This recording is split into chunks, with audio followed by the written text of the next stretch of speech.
আপনি কি কখনো এয়ারপোর্টে গিয়ে কনফিউশনে পড়েছেন? কোন জিনিস কেবিন ব্যাগে রাখা যাবে আর কোনটি যাবে চেক ইন লাগেজে? অথবা এয়ারপোর্টে গিয়ে শুনলেন, "স্যার, এটি দেয়া যাবে না।" আর তখন তো মাথায় হাত। আজকের ভিডিওতে আমি একেবারে সহজভাবে আপনাদের বুঝিয়ে দিব ফ্লাইটে আপনার কেবিন লাগেজে কি রাখা যাবে এবং চেক ইন লাগেজে কি জিনিস রাখা যাবে না। আর কিভাবে আপনার লাগেজটা প্যাকিং করলে আপনার ট্রিপ হবে ঝামেলামুক্ত। ১ম এই একটা জিনিস পরিষ্কার করে নিই। চেক ইন লাগেজ এবং কেবিন লাগেজ ২ টা ভিন্ন জিনিস। আমরা অনেকেই এই ২ টা বিষয় গুলিয়ে ফেলি। শুরুতেই জেনে নেই চেক ইন লাগেজ কি?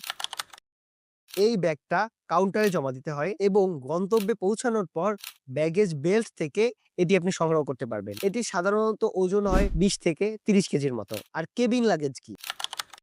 এই ব্যাগটা আপনি আপনার নিজের সাথে করে ফ্লাইটে কেবিনে নিয়ে যেতে পারবেন এবং সিটের নিচে অথবা উপরে রাখতে পারবেন। এর ওজন সাধারণত ৭ থেকে ১০ কেজির মধ্যে থাকে। চেক ইন লাগেজে কি রাখা যাবে না?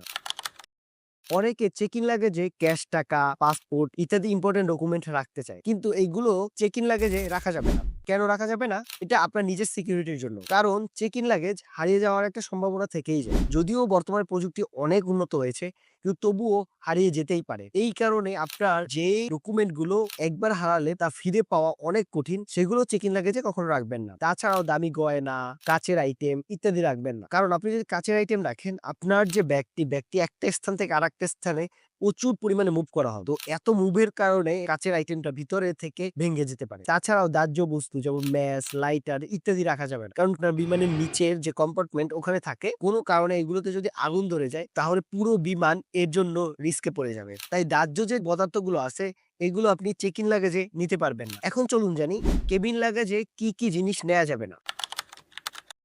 শুরুতেই আপনি কেবিন লাগেজে ১০০ মিলিলিটারের বেশি কোনো তরল পদার্থ নিতে পারবেন না। সেটা হোক আপনার পারফিউম, শ্যাম্পু, লোশন মানে তরল পদার্থের যেকোনো জিনিস আপনি ১০০ মিলিলিটারের বেশি নিতে পারবেন না। নেইল কাটার, ছুরি, ব্লেড এমন যে রিস্ক যেগুলো আপনার সিকিউরিটিতে ঝামেলা তৈরি করে আপনি কেবিন লাগেজে নিতে পারবেন না। এরপরে আপনি ১০০ ওয়াটের বেশি কোনো ব্যাটারি চালিত জিনিসপত্র নিতে পারবেন। মানে ধরুন ৩০,০০০ এমএএইচ এর যে পাওয়ার ব্যাংক গুলো থাকে সেগুলো আপনি নিতে পারবেন না। কারণ এটা ১০০ ওয়াটের বেশি। কিন্তু আপনি যদি চান আলাদা কয়েকটা ব্যাটারি ২ থেকে ৩ টা ব্যাটারি ১০০ ওয়াটের নিচে এগুলো নিতে পারবেন। আর এছাড়াও বাংলাদেশের অধিকাংশ মানুষ এয়ার টিকেট নিয়ে অনেক খুঁটিনাটি বিষয়গুলো জানে না। তা নিয়েই আমি তৈরি করেছি এয়ার টিকেট এসেনশিয়াল এই কোর্সটি। আপনি যদি কম খরচে এয়ার টিকেট খুঁজে পেতে চান এবং এয়ার টিকেট নিয়ে মিনিমাম একটি ধারণা আপনার দরকার হয়, তাহলে আপনি চাইলে এনরোল হতে পারেন এই কোর্সটিতে। আর তাছাড়াও আপনার যদি এয়ার টিকেট দরকার হয়, তাহলে আপনি নক দিতে পারেন ফ্লাই নেক্সট ট্রিপে। তারা চেষ্টা করবে আপনাকে সবচেয়ে কম দামে এয়ার টিকেট খুঁজে দেওয়ার জন্য। আর আপনি যদি নিজেই কোর্সটি করে ফেলেন, তাহলে আপনি নিজেও খুঁজে পেতে পারবেন। ডেসক্রিপশনে পেজের লিংক এবং অ্যাড্রেস দেয়া আছে।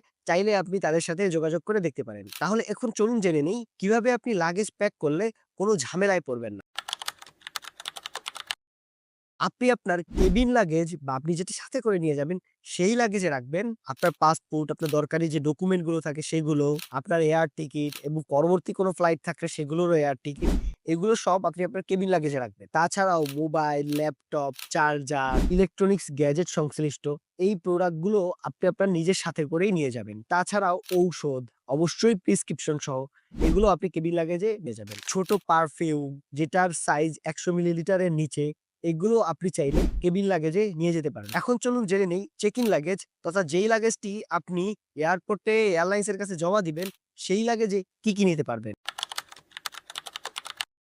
আপনার পোশাক, জুতা ইত্যাদি যে জিনিসপত্রগুলো এগুলো আপনি চেক ইন লাগেজে নিয়ে যেতে পারবেন। বড় ধরনের লিকুইড যেমন বড় শ্যাম্পু, হজ করে আসার সময় যাত্রীরা তাদের জমজম কূপের যে পানি, লোশন ইত্যাদি যে জিনিসপত্রগুলো থাকে এই ধরনের জিনিসগুলো আপনি চেক ইন লাগেজে নিয়ে যেতে পারবেন। এরপরে অনুমোদিত খাবার। এই অনুমোদিত খাবারের ভিতরে অনেক ধরনের ক্যাটেগরি রয়েছে। যেমন ধরুন আপনি অনেক ধরনের শুকনা জাতীয় খাবারগুলো চেক ইন লাগেজে নিয়ে যেতে পারবেন। আবার অনেক দেশ আপনার মাছ, মাংস এগুলোকে বরফ করে আপনি যদি ভালোভাবে প্যাকেট করেন তাহলে সেগুলো আপনি চাইলে নিয়ে যেতে পারবেন। কিন্তু এটা সব দেশে পসিবল হয় না।